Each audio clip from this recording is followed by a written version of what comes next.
કોળી સમાજ છે એ ઓબીસીમાં આવીએ તો એ ઓબીસી સમાજમાં જે જન્મેલા છે, એસટી સમાજમાં જન્મેલા છે, આદિવાસી સમાજમાં જન્મેલા છે, એવા આપણા પૂર્વજો, એમના નામ ને ફોટા છે. આપણે એમના વિશે બોલવાનું છે. એટલે કે આપણા જે બાપદાદા થઈ ગયા, આપણે એમના વિશે બોલવાનું છે. કોઈ બ્રાહ્મણોના બાપદાદા આપણે લીધા નથી. બધા આપણા છે. તો તમને આ નાની ઉંમરમાં જો આવી ખબર પડી જાય કે ભાઈ આ આપણા બાપદાદા છે અને આ બ્રાહ્મણોના બાપદાદા છે, તો આપણે સીધી વાત છે કે જે આપણા બાપદાદા હોય એમણે જે રસ્તો બતાવ્યો હોય આપણે એ રસ્તે ચાલવાનું હોય. આપણા બાપદાદા જે વાત કરીને ગયા હોય એ આપણને ખાડામાં નાખવાની વાત ન કરે. એ આપણો કેમ ભવિષ્ય ઉજળું બને, આપણો કેવી રીતે ઉદ્ધાર થાય એવી જ વાતો કરે. એટલે આ તમારામાં આ એક ભાવ જાગે, આ વિચારધારા આવે કે આપણા મહામાનવ શું કહીને ગયા છે. યુટ્યુબમાં, ગૂગલમાં તો આ બધું પુષ્કળ છે, પણ જ્યાં સુધી આપણામાં નહીં આવે, આપણા ઘરમાં નહીં આવે, આપણા સમાજમાં આ વાત નહીં સમજાય, ત્યાં સુધી આપણો ઉદ્ધાર શક્ય નથી. તો જે આપણા મહામાનવ થઈ ગયા એમણે આપણને શું વાત કરી છે એ આજના આપણા વક્તૃત્વ સ્પર્ધામાં જાણવા મળશે. તો આજનો આપણો આ કાર્યક્રમ આપણે શરૂ કરીએ છીએ. સૌ પ્રથમ મેઘલાતર બરખા મનીષભાઈ, એમને વિનંતી કરીએ કે પોતાની વાત કરે, રજૂ કરે.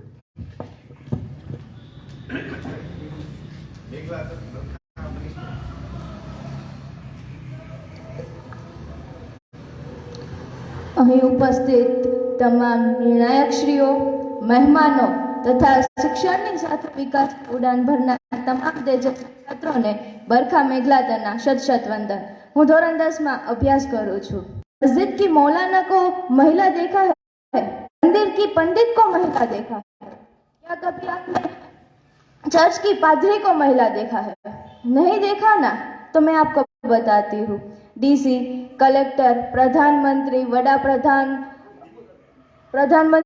प्रधान, शिक्षक, कलेक्टर, ये सब में महिला देखी है ना.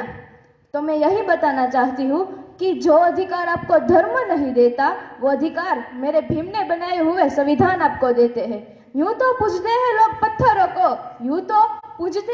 पत्थरों को, लेकिन मेरे भीम ही मेरे लिए भगवान है. और ताजमहल अगर प्रेम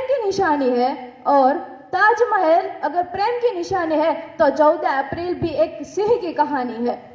तो આજનો મારો વિષય છે, જો ડોક્ટર બાબા સાહેબ આંબેડકર ના હોત તો. આમ તો 2 દિવસ પહેલાની વાત છે. હું બસમાં આવતી હતી ત્યારે મારી બાજુમાં બેઠેલા એક કાકા સાથે વાતમાંથી વાત નીકળી ડોક્ટર બાબા સાહેબ આંબેડકરે પ્રશ્ન કર્યો, બેટા આ ડોક્ટર બાબા સાહેબ? ત્યારે મેં જવાબ આપતા કહ્યું હતું, હુંનો હુંકાર હતો એ યુગનો ચમત્કાર હતો, એ બંધારણનો ઘડનાર હતો, એ યુગનો સર્જનહાર હતો, એ ઘર ઘર પહોંચી જ્ઞાન ગંગા મસ્તક પર ઝેલનાર હતો, એ સંસદ પરિષદમાં એક જ અછૂતોની સરકાર હતો. એ ત્યારે કાકાને મારા જવાબમાં કઈ આશ્ચર્ય થયું. કાકાએ મને બીજો સવાલ આપ્યો કે બસ ડોક્ટર બાબા સાહેબ આંબેડકરનો એટલો જ ઇતિહાસ? ત્યારે સાહેબ મેં 2 પંક્તિમાં જવાબ આપતા કહ્યું ને તો કાકો બોલતો ચૂપ થઈ ગયો. મેં જવાબ આપતા કહ્યું, જેમણે 5000 સાલનો ઇતિહાસ 50 સાલમાં જ બદલી નાખ્યો ને એ હતા ડોક્ટર બાબા સાહેબ આંબેડકર.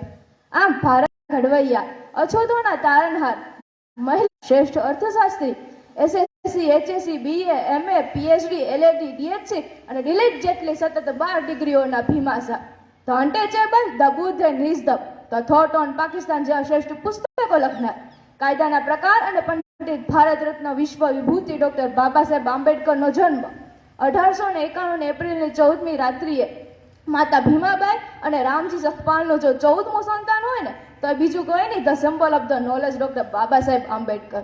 बहुत हुए बादशाही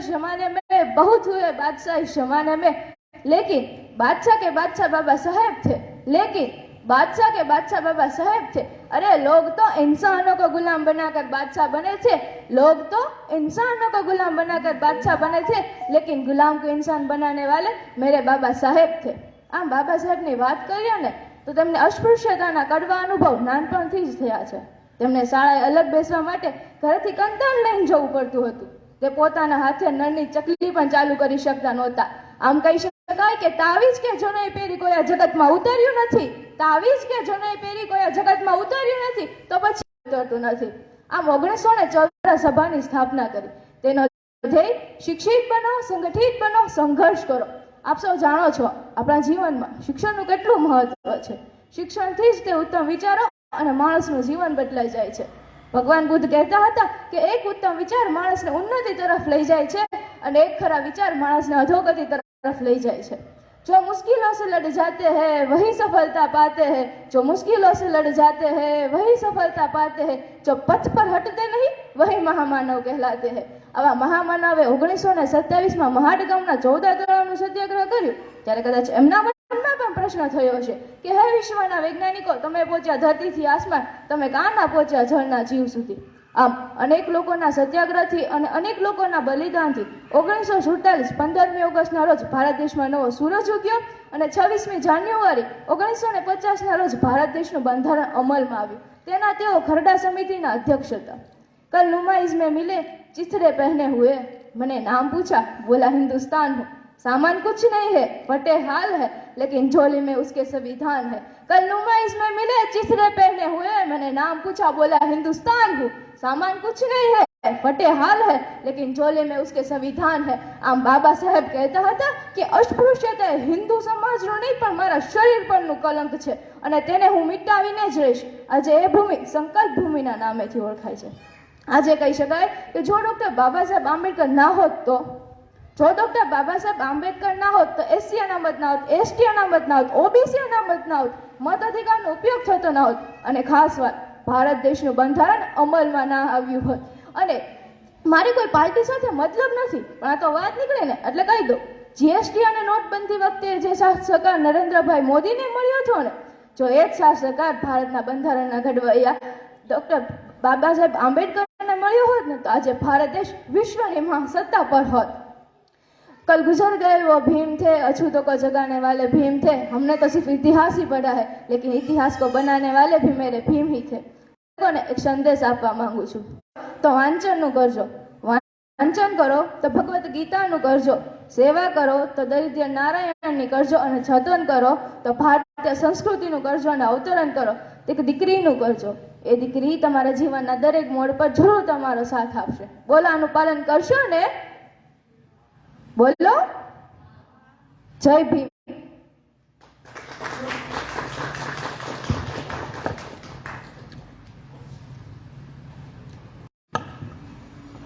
આપણી દીકરી બરખાએ બહુ અને સરસ મજાની ડોક્ટર બાબા સાહેબ આંબેડકર એમણે જે વાત આપણા સૌએ જીવનમાં ઉતારવા જેવી છે, પણ એક એમની જે વાત છે કે આપણે વાંચન કરવું જોઈએ. વ્યસન હોય તો વાંચનનું હોય, બરોબર છે, બહુ સાચી વાત છે. પણ કોનું વાંચન? તો આપણા મહામાનવ જે લખીને ગયા છે એમનું વાંચન કરવાનું. એમણે જે લખીને ગયા છે, ડૉક્ટર બાબા સાહેબ આંબેડકર પુસ્તકો લખ્યા છે અને એ પુસ્તકોનું ભારત સરકાર અને ગુજરાત સરકારે પ્રકાશન કર્યું છે, તો એમનું વાંચન કરવાનું. મહાત્મા જ્યોતિબા ફૂલે, પેરિયાર રામાસ્વામી, સાવિત્રીબાઈ ફૂલે, માન્ય કાંશીરામ સાહેબ, આ બધા જે મહામાનવ થઈ ગયા, બિરસા મુંડા, તો એમનું સાહિત્યનું વાંચન કરવાનું. એમણે જે વાત કરી હતી ને કે ભગવદ્ ગીતાનું આપણા માટે વાંચન કરવાનું નથી. ભગવદ્ ગીતામાં શું લખ્યું છે કે શૂદ્ર વર્ણના લોકોએ ઉપરના 3 વર્ણની સેવા કરવી એ એનો ધર્મ છે.